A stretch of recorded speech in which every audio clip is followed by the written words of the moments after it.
Hi, I'm Annie. This is Books with Annie. Today's vlog, as you can tell by the title, we are continuing series. I'm currently in the middle of well over 50 series, and I would like to get that number down. I'm constantly starting new series, so that's been quite a bit of a challenge. Today, this week, my goal is to get through, these 4 books. So we have Restless Slumber by KJ Sutton. This is a romantasy series. It focuses on Fortuna, who's a nightmare, and the first book was about her finding her brother in this Fey realm. Then I would also like to get to Juniper Hill by Devney Perry. This is the second in the Edens series. The first one was fun. It was a silly murder mystery romance, fun time. And this one is about Memphis, who shows up in their small town and needs a place to stay, and Knox takes her in, even though he really, really does not want to. And she's a single mom, and I think it'll be really cute. I'm hoping it will be. And then we have X's and O's by Amy Lee. I would prefer to read this around Valentine's Day just because that's stuck in my head, but it's on this month's TBR, so we're going to read it. And that's the second in the Influencers series, so I think she's like a bookstagrammer. And then I also have Nothing Like the Movies by Lynn Painter. This is the second to Better Than the Movies, and I'm really interested to see if this can change my mind, because right now I'm kind of just thinking that it was, fanfare. It's not necessary, but we'll see. I'm interested to see how they get out of the breakup that they went through, which is just so sad. So that's that. I also have a lot of graphic novel series that I'm in the middle of. So books that I have out from the library that I could get to would be, I have Low Volume 2 Lights, which is the, I think, third and final book in the Sheets series. And then I have Lore Olympus Volumes 7 and 8 out from the library as well. And I'd really like to get to those two sooner rather than later. I also think that I have Saga Volume 12 from the library, but I need to pick that up. So I have a lot of options. My main goal is the stack of 4 that I just showed you. I have at least 1 audiobook and 2 are on my Kindle. So I think if I can't find an audiobook for this, this is going to be my physical read, which I don't know if I'll be in the mood for that, but it's fine. I'm going to have a good time, and we're just going to leave it at that.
Hello,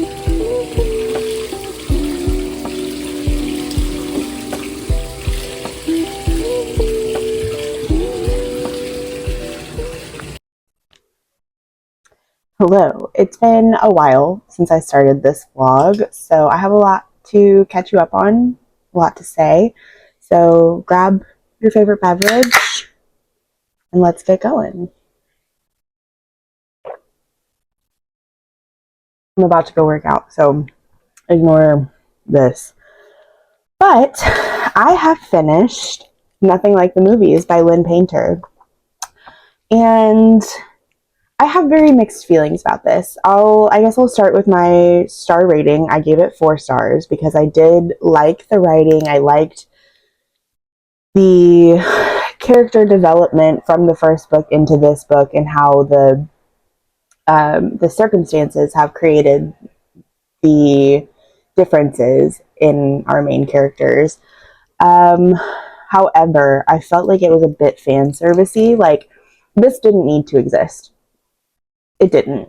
I'm happy that it did, but it did not need to be a thing because when we read Better Than the Movies and we ended on, it's a romance book, so it's going to be a happily ever after, it felt like it was enough, like, sure, there's a possibility that when they get to college, they could break up or things from life could prevent them from being together. Like that, it's a known fact of life and of our characters. And typically, close a book, we want that to be the end of it, right? Because we have followed these characters for so long and we know who they are, what they like, and I feel like if you're going to give us a book that is complete and then come out a few years later and be like, oh, well, they broke up, here's their second book. Why did we need to do that? I don't fully get that. But that being said, I did enjoy the book. I loved seeing Liz and Wes again. Um, Listen, I'm a big Taylor Swift fan, but this and Better Than the Movies both actually had too many Taylor Swift references. And I understand that the comparison to different rom-coms is like a major theme in both books. Like literally every chapter starts with a quote from a rom-com. It was a bit much. I think it was a bit much and Better Than the Movies, but then it was even more in this one. So again, like I said, 4 stars, but it's kind of like on the lower end of 4 stars, but I did enjoy it.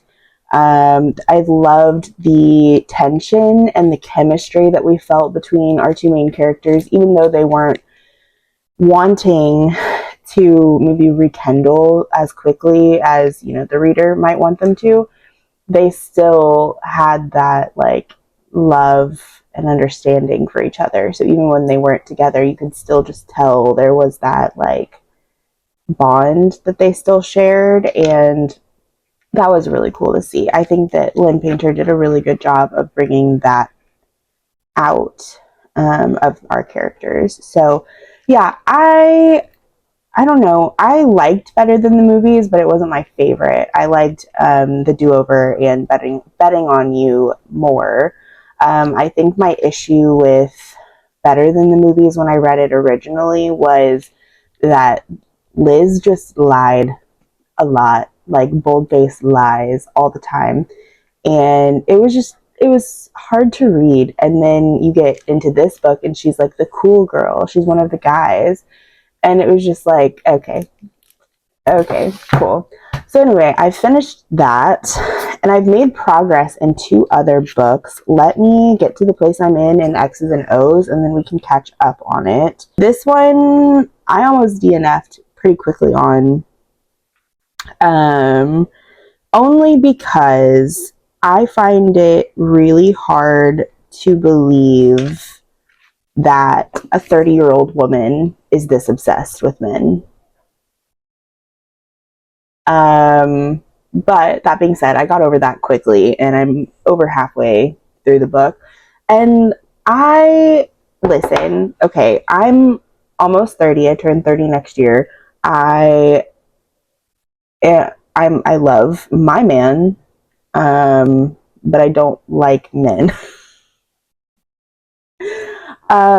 So I guess what I'm trying to get at is like when I was in high school or middle school, high school, whatever, I was like boy obsessed. I think most girls were.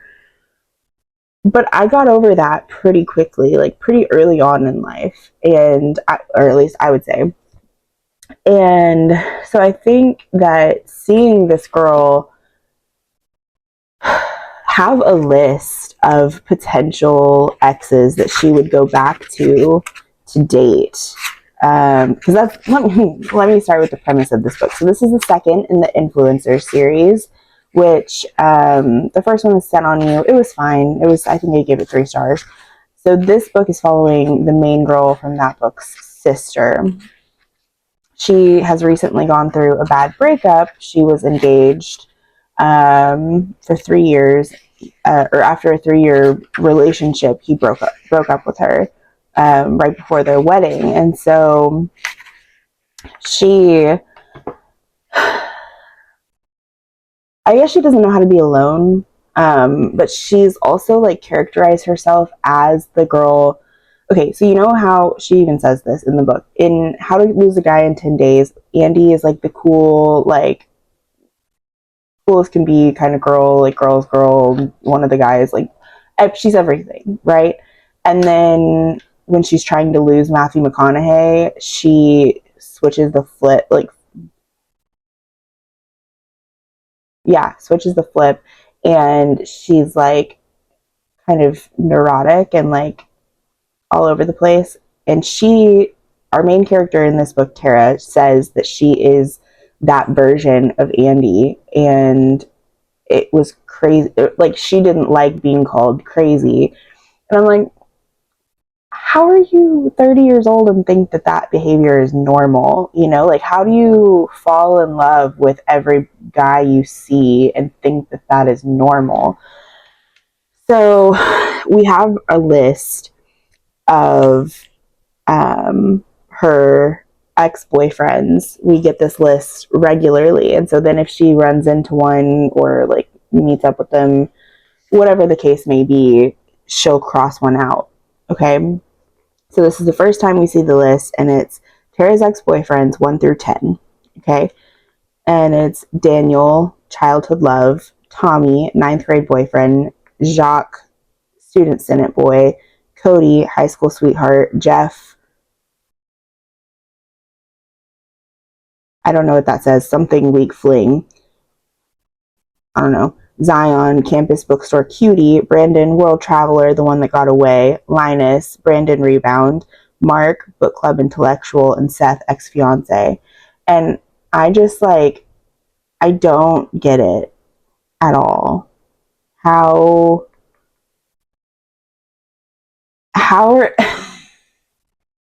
so basically the plan is she's going to go and like find these ex-boyfriends, and they're either going to work out or they're not. And like she starts the list with 3 of them crossed out, but like she goes and has conversations with these exes, and she's like, so why didn't it work out? And they're like, you're clingy, like you literally, like you're so clingy. One of them, Brandon, the world traveler, so she like does not want to travel. She has a fear of planes. She has a like she does not want to leave her hometown.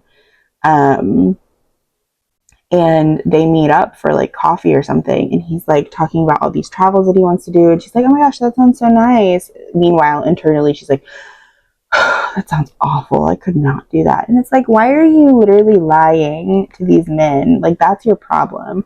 You have these men that you've made up in your head that you see the potential in them, which this is such a real thing. You see the potential in them, you see the potential of your relationship, but like you have nothing in common, and like you will never have anything in common, and that's fine. When you have like, I guess if you have like one thing in common, then the rest of it doesn't really matter. But like they have literally nothing in common.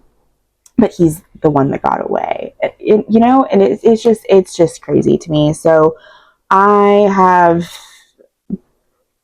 I'm giving it more time. I think I will end up finishing it today. That's my plan, at least. But yeah, I don't know. And like her favorite holiday is freaking Valentine's Day, which, see, I always knew I should read this around Valentine's Day, but it's the middle of June, so we're not doing that. It's fine. Um, but yeah. Oh, also, I didn't even mention the male main character. So Trevor is a firefighter, and he's very reserved, doesn't really open up about much. But he's also like the playboy, but also he's always up front. He's always like, listen, I don't want a relationship. I literally just want to have a nice night. That's it. And he has a niece that he takes care of, and he seems like such a good guy. And Tara is like fallen for him real quick, but they're roommates because she took over her sister's fiance's room after she was broken up with. So I don't know, dude. I don't know.